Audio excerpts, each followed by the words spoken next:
మా నాన్న అందరితో పాటు నిన్ను బాగానే చూసుకున్నాడు కదా, ఆస్తిలో వాటా కూడా ఇచ్చాడు కదా, ఇంకా ఏం ఆశించి ఇంత దారుణాన్ని కూడగట్టావు? నేనే తప్పు చేయలేదు బాబు, నన్ను నమ్మండి. నార్మల్. హరిశ్చంద్రుడు అబద్ధం ఆడతాడేమో కానీ మా నాన్న అబద్ధం ఆడాడు. అలాంటి మా నాన్న చెప్పిన మాట కాదని హంతకుడివైన నిన్ను నీ మాటల్ని నమ్మమంటావా? నువ్వు శ్రీవల్లిని ఎలా నమ్మించావో తెలియదు కానీ తను నీ కోసం కన్న తండ్రిని ఎదిరించింది. నీ వల్లే నాన్నకి శ్రీవల్లికి మధ్య గొడవలు కూడా వచ్చాయి.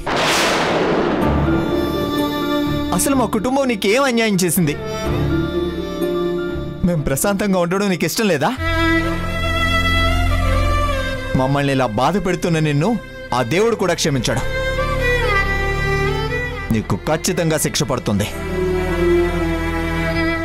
ఇప్పటికైనా నీ తప్పును ఒప్పుకొని నీ అంతటి నువ్వే జైలు శిక్ష అనుభవించు. శ్రీవల్లిని ఇంకా నమ్మించాలని చూడకు. కనీసం నాన్న శ్రీవల్లి మధ్య గొడవలైనా ఇంతటితో ఆగిపోతాయి. లోపలికి తీసుకురండి.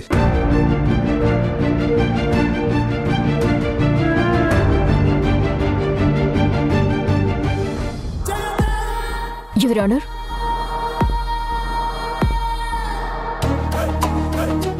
గౌరవనీయులైన కోదండరామయ్య గారు లడ్డూనే ఈ హత్య చేశాడు అని చెప్తున్నారు. కానీ తను చేయలేదు అని చెప్పటానికి మాకొక బలమైన ఆధారం దొరికింది.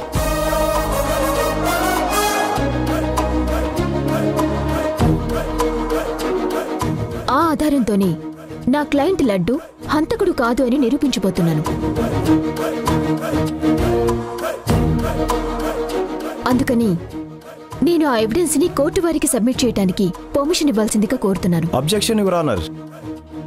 డిఫెన్స్ లాయర్ ముందుగా ఇన్ఫర్మేషన్ ఇవ్వకుండా లాస్ట్ మినిట్ లో ఇలా ఎవిడెన్స్ సబ్మిట్ చేయడం కోర్టు రూల్స్ కు వ్యతిరేకమవుతుంది.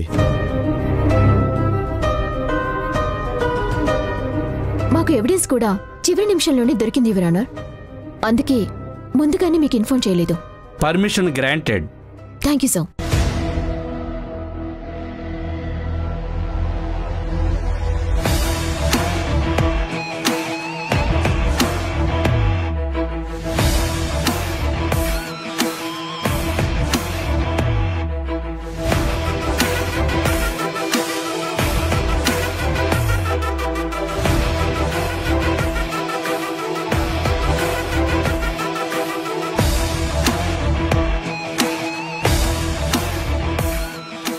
యువర్ ఆనర్, ఇప్పుడు నేను మీకు సబ్మిట్ చేసిన ఆ కత్తితోనే కేశవిని పొడిచి చంపాడు హంతకుడు.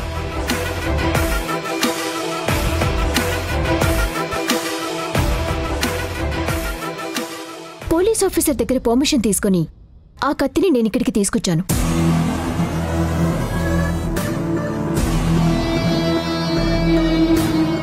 దాని మీద నిందితుడు లడ్డూ వేలిముద్రలు మాత్రమే ఉన్నాయని మేము ఆల్రెడీ రిపోర్ట్ సబ్మిట్ చేశాం.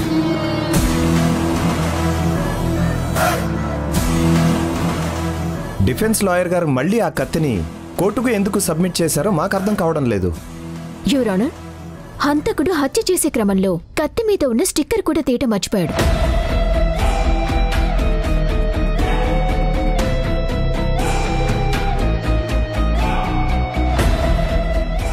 ఆ కత్తిని ఒక స్టోర్లో కొన్నాడు. దాని మీద ఉన్న స్టిక్కర్ని బట్టి ఆ స్టోర్ని మేము ఐడెంటిఫై చేశాం.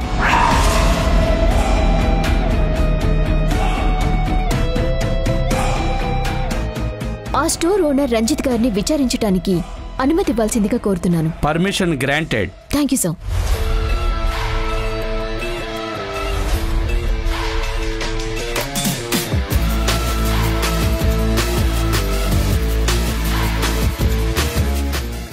నమస్కారం. ఈ కత్తి మీద ఉన్న స్టిక్కర్ మీ షాప్ కి సంబంధించిందే కదా?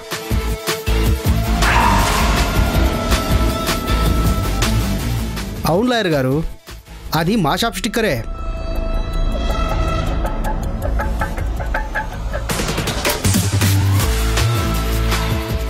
అంటే ఈ కత్తిని మీ షాప్లోనే కొన్నారన్నమాట? అవును. నెల 16వ తారీఖున మీ ఎదురుగా ఉన్న ఆ వ్యక్తి మీ షాప్లో ఈ కత్తిని వెనుకొన్నారా?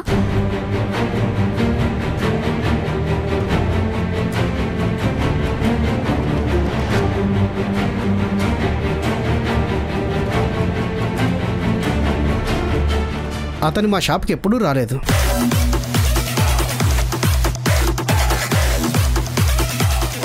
మా దగ్గర ఎలాంటి కత్తి కొనలేదు. ఇక మీరు వెళ్ళొచ్చు.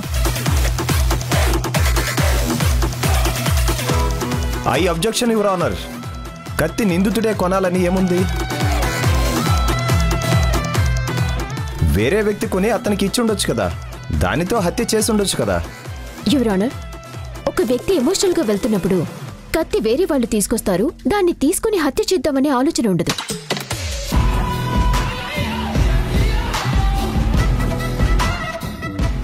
ఆవేశంలో హత్య చేయాలి అనుకున్నవాడు తన దగ్గర ఏ వెపన్ ఉంటే దాన్ని పట్టుకుని వెళ్తాడు. కోదండరామయ్య గారు చెప్పిన ఆధారాల ప్రకారం ఫోన్ మాట్లాడిన తర్వాత లడ్డూ కేశవ దగ్గరికి ఎమోషనల్గా వెళ్ళాడే కానీ ఆయుధంతో వెళ్ళలేదు.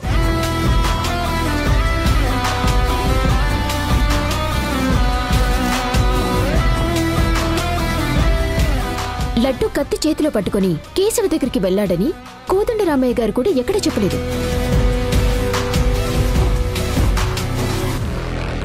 దీన్ని బట్టి చూస్తే అంత అర్ధరాత్రి పూట కేశవుని కలవటానికి వెళ్లిన లడ్డూ లడ్డీ కప్పుల దగ్గర ఉన్న స్టోర్కి వెళ్లి కత్తి కొనుక్కొని వచ్చి హత్య చేసే అవకాశమే లేదు.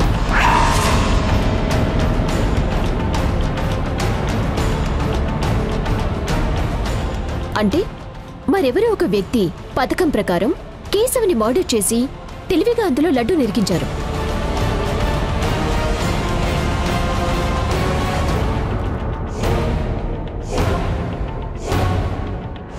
Your honour, with your permission నేను రెండవ సాక్షిగా ఇంకొక వ్యక్తిని కూడా ప్రశ్నించాలనుకుంటున్నాను.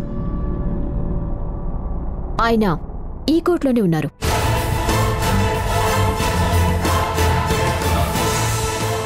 యువర్ ఆనర్, డిఫెన్స్ లాయర్ గారు కేసుని తప్పుదోవ పట్టించడానికి ప్రయత్నిస్తున్నారు. కేసుకి సంబంధం లేని వ్యక్తులను పిలిపించి విచారించడం కరెక్ట్ కాదు. లేదు యువర్ ఆనర్, కేసుకి సంబంధం ఉన్న వ్యక్తిని నేను విచారిస్తున్నాను.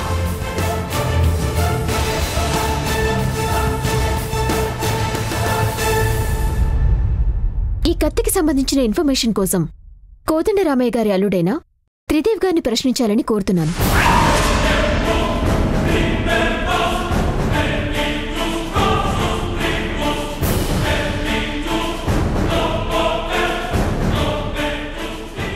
Granted.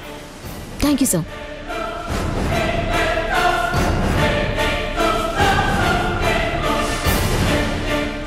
త్రిదేవ్ త్రిదేవ్ త్రిదేవ్ కేశవని నేనే హత్య చేశానని శ్రీవల్లి తెలుసుకుంది. నేను దొరికిపోయాను. కత్తిని నేనే వెళ్ళి కొన్నాను కదా, ఖచ్చితంగా దాని గురించి కూడా ఆధారం ఉండే ఉంటుంది. ఇక నా జీవితం జైలు పాలవ్వడం ఖాయం.